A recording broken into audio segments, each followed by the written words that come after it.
यूसुफ अलैहिस्सलाम पूरे मिस्र के प्राइम मिनिस्टर बने। यूसुफ अलैहिस्सलाम ने बादशाह के साथ मिलकर इजिप्ट की पूरी इकोनॉमी को कंट्रोल किया और वो इजिप्ट जो इससे पहले बिल्कुल टूटने वाला था, दोबारा उसे एक सुपर पावर बनाया। लेकिन उनकी वफात के बाद यूसुफ अलैहिस्सलाम और उनके भाइयों की औलाद बनी इसराइल यही इजिप्ट में रहने लगे और कुछ ही अरसे के बाद इजिप्ट के सबसे पावरफुल लोग बन गए। लेकिन जैसे ही बनी इसराइल अपनी ताकत की पीक तक पहुंचे, अचानक इजिप्ट में दो बड़ी ताकतों के दरमियान एक बहुत बड़ी जंग शुरू हुई, जिसमें एक नए फिरौन ने आकर पूरे खानदान को खत्म कर दिया और इजिप्ट में एक नई बादशाहियत बनाई।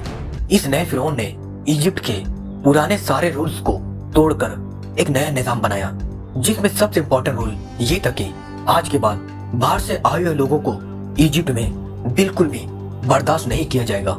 ऑफ कोर्स बनी इसराइल पर इजिप्ट में बहुत सख्त जुल्म किया जाने लगा।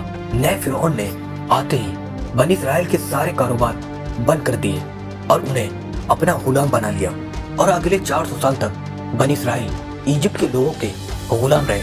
लेकिन 400 सालों में बनी इसराइल के दिलों में सिर्फ एक ही उम्मीद थी कि एक दिन जरूर उनका एक पैगंबर आएगा जो उन्हें इस सख्त गुलामी से निकाल कर आजाद कर देगा।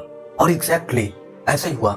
400 साल बाद अचानक एक दिन फिरौन के पास एक नजूमी आया और उसने आकर फिरौन को बताया कि बहुत जल्द इजिप्ट मिस्र की जमीन पर एक बच्चा पैदा होगा जिसका ताल्लुक बनी इसराइल के खानदान से होगा, जो तुम फिरौनों की इस 3000 साल की अंपायर को खत्म कर देगा। ये सुनकर फिरौन बिल्कुल हैरान रह गया और उसने फौरन हुक्म दिया कि बनी इसराइल में आज के बाद जो भी लड़का पैदा होगा उसके पैदा होते ही मार दिया जाए। जिसके बाद उसके सोल्जर्स हर घर में जाकर माओ से उनके बच्चे छीनकर उनको मारने लगे। लेकिन जिस बच्चे को वो असल में ढूंढ रहे थे, मूसा अलैहिस्सलाम, वो उनके हाथ ना आ सके, उसे वो मार नहीं सके, बल्कि उस बच्चे को फिरौन अपने ही घर में पालने लगा। यहाँ से आगे जो हुआ वो हम सबको पता है।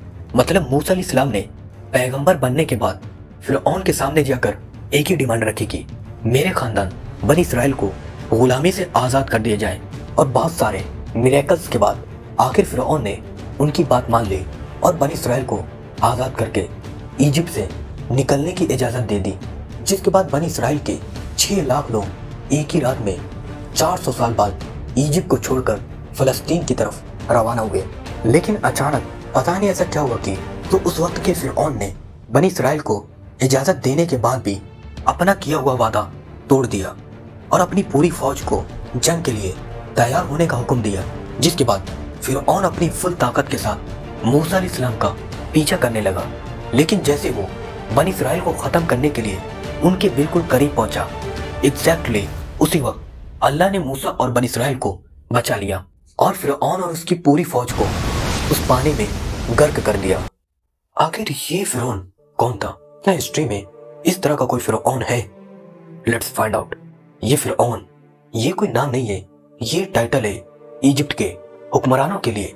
फॉर एग्जांपल जैसे रोम के बादशाह को कैसर, किसरा, ईरान के बादशाह को नज्जाशी, हफ्सा के बादशाह को सेम इसी तरह इजिप्ट मिस्र के बादशाह को फेरो, फिरौन कहते हैं। और सबसे इंटरेस्टिंग चीज की ये वर्ड फेरो ये कभी भी मिस्र के हुक्मरानों के लिए यूज नहीं होता था। जब कुरान हजरत यूसुफ अलैहिस्सलाम की स्टोरी डिस्क्राइब करता है तो वो उस टाइम के रूलर, हुक्मरान के लिए मलिक, किंग का लफ्ज यूज करता है। लेकिन जब कुरान मूसा अलैहिस्सलाम की स्टोरी डिस्क्राइब करता है तो उस टाइम के रूलर के लिए फेरो, फिरौन का वर्ड यूज करता है। आखिर ऐसा क्यों? ये सारा गेम हजरत यूसुफ अलैहिस्सलाम और हजरत मूसा अलैहिस्सलाम के पीरियड ऑफ टाइम का है। इजिप्ट को 3 पीरियड ऑफ टाइम में डिवाइड किया गया है, old kingdom, middle kingdom and new kingdom. इसमें 2 स्टेबिलिटी के अदवार भी गुजरे हैं, first intermediate and second intermediate. History से ये मिलता है कि हजरत यूसुफ अलैहिस्सलाम मिडिल किंगडम में भेजे गए एंड अदर साइड मूसा अलैहिस्सलाम भी इजिप्ट में भेजे गए। लेकिन मूसा अलैहिस्सलाम हजरत यूसुफ अलैहिस्सलाम से कई सौ साल बाद भेजे गए। वो टाइम था न्यू किंगडम। नाउ अब ये वर्ड फेरो, फिरौन, ये न्यू किंगडम से पहले ये कभी भी किसी हुक्मरान के लिए यूज नहीं होता था, बल्कि न्यू किंगडम यानी मूसा अलैहिस्सलाम के दौर से पहले इस वर्ड का मतलब था कि द ग्रेट रॉयल पैलेस, और न्यू किंगडम में ये वर्ड इजिप्ट मिस्र के हुक्मरान के लिए इस्तेमाल होने लगा।